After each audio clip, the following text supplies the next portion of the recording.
My name is Lindsay Giliam and I'm a junior at Flagler College. I'm majoring in strategic communication and double minoring in advertising and African American history. I currently serve as the president of Flagler College Volunteers, which oversees over 20 nonprofit organizations. And I have a neuromuscular dystrophy called Charcot-Marie-Tooth disease, and I have type 2A. It is a genetic condition. So when I stick out my hands, you can probably see now, my hands shake. That's because I have less muscle in my hands than the average person. And then my toes hammer. So it just means that they don't straighten out anymore, they start to bend. And basically with CMT, it sends nerve signals from your brain to your hands and your feet and your legs and your arms. So your peripheral nerves aren't contacting with your muscles as well, so your muscles are atrophying. So that's why I can't really run, I can't really dance. There's a lot of physical limitations. So ever since I was 2, almost 3 years old, I was a dancer. So I danced for about 16 years.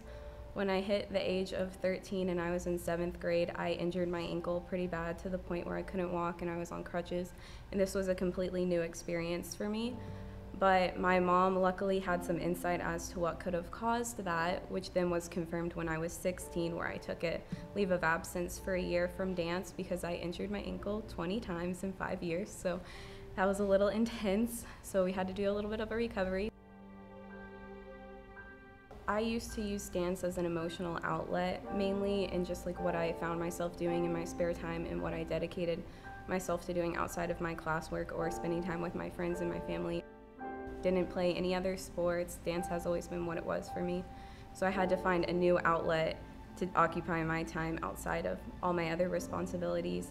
And because of my newfound love for service within my junior year, when I was taking a leave of absence from dance for recovery, I kind of figured out that that was my passion, and it didn't have a certain physical quality that I needed in dance. So I was able to maintain that passion even though I had received this diagnosis.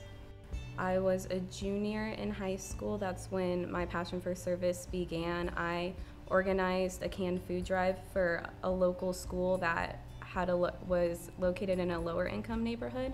And when we were there, it was more than just delivering the canned goods. They took us around the school, introduced us to the kids, and it was more of a immersive experience and kind of humbled me and made me realize the privilege that I come from. And that kind of put it on my heart to give back to others that have less than me. So I continued to do that. I went on a mission trip to the Navajo Nation in Arizona, June going into my senior year of high school, and I completely fell in love with service from that point on. And ever since, I've just been immersing myself in these service events and opportunities. I've just found that that's where I need to be and where my career needs to go. But my heart has always been in service. So I decided to go to Flagler College Volunteers, and I originally started off as a homelessness and poverty outreach coordinator because I really enjoyed our Dining with Dignity program, which is where we prepare meals for those experiencing homelessness and then go out and feed them 2 Wednesdays a month. And we have a service event this Sunday. We walk dogs for safe. I cannot trust myself enough to walk big dogs because they tend to run or they weigh more, so they can pull me a little bit better. And one of the symptoms that I have with this neuromuscular dystrophy is I don't have good balance, which is why dance really wasn't working out either. So when it comes to walking a dog, if it pulls me, I will either face plant, which means then the dog's gonna run away, or I would have to let go of the leash.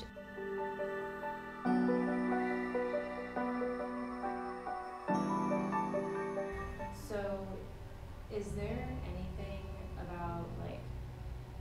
about this specific disease or about any sort of disability in general that you think might be a misconception, or just anything that you just want to tell people about it? It is possible there are some people that end up in a wheelchair or have this condition in this same type that have it a lot worse than I do. So I definitely appreciate where I'm at now, and I can only do things to improve from here, such as exercising regularly and going to physical therapy, and then doing surgery when it's more needed. I just wait off on it because it's only a temporary fix, since there isn't a solution to this disease. There isn't a cure yet.